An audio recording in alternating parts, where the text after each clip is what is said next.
get out. No, I don't mean leave the room or whatever right now. I'm talking about if you're in a blue area, you need to get out. You've heard me say this a million times. And you've heard me say this a million times too. It's not just where these blue areas are. It's where they're going. It's the trajectory. It's where they're headed. They're headed to a dark place that will be more horrible than you can imagine. And it's not that I don't love New York. You know, I love New York City. I love upstate. It's not that I don't love California. California's paradise. I love these places. I know. But you're not safe.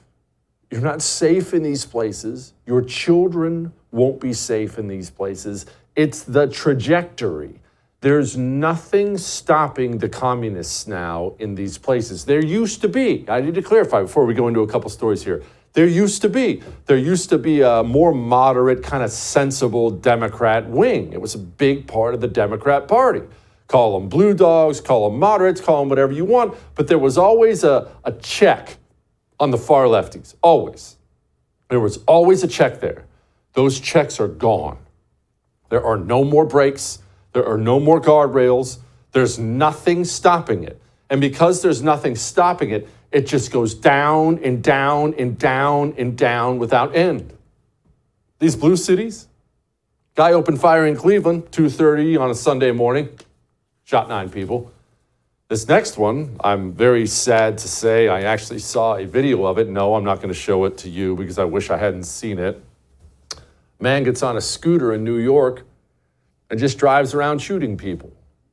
One of them was an 87-year-old man. I would encourage you to not go watch the video. I guess you can if you're into that sort of thing. I wish I hadn't seen it, but he's dead now. Maybe you're asking why? Oh, no one knows. He's just crazy. Just got on a scooter one day with a gun and drove around shooting everybody, killing people. 18 people shot in Chicago over the weekend. But it's not just that. Remember, I said it's going down. It's the trajectory. These cities are so pro-criminal now, turning all the criminals loose, that the good cops, that kind of thin blue line, last line of defense we've always told ourselves about, the good cops are all leaving.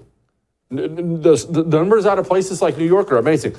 New York City Police Department, 648 officers quit before retirement this year. That's a 22% spike from 2021 when 530 left, and it's an 87% rise from 2020 when 347 quit.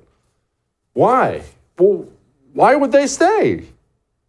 Why would you stay? If you're a cop in these big cities and you go arrest a bad guy and you throw him in the clink somewhere, and the George Soros communist prosecutor lets him right back out on the road to kill more people. Oh, and did I mention, now everyone hates your guts in these big cities, and anytime you arrest somebody, everyone's got the cell phone camera. Oh, don't hit him. Oh, please don't kill my baby. And then eventually you're getting fired or thrown in prison. Why would you stay? The cops are going to leave. They're going to move to a place where they're appreciated, where criminals get locked up and stay locked up. So these police departments, as all the good officers leave, are getting filled with bad officers.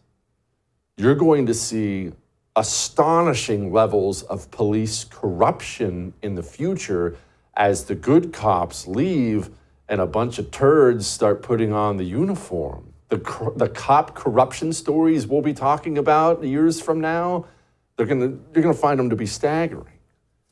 And I want you to listen to this. I want you to listen very well. Phil Mendelson is his name.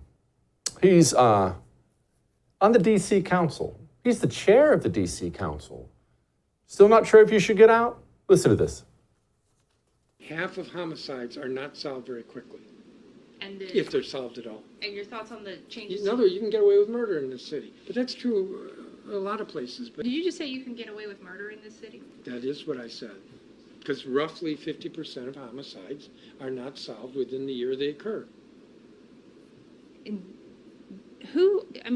does the county, I'm sorry, not the county, does the city council bear responsibility there for that? No. That's a function, that's an executive function. Hey, stay if you want. That's where they're going. You know what's taking place in red states? Red state AGs, 7 of them, because remember, we need a red state coalition. One state here, one state there ain't gonna do it. They're starting to work together. 7 red state AGs, they're waging war on Target for their endless pride garbage. Yes, you see, while the blue states descend into hell, red states are going to wage a war on all this communist filth. The question is, which side of the line do you want to be on? I know the answer for me. Are you tired of watching your beloved nation fall prey to the insidious grip of communism? The Anti-Communist Manifesto by Jesse Kelly is the ultimate guide to fighting back against this destructive force. Discover the shocking truth about communism infiltrating our education system, corporations, and even environmental movements. Unmask the true agenda behind groups like Antifa and Black Lives Matter and learn how to protect the United States from the most malicious enemy. With extensive documentation of past atrocities, you'll see the undeniable danger posed by this ideology. Arm yourself with knowledge and join the fight to preserve the American way of life. The Anti-Communist Manifesto, a new must-read book from Jesse Kelly. Get your copy today at jessekellybook.com or wherever books are sold.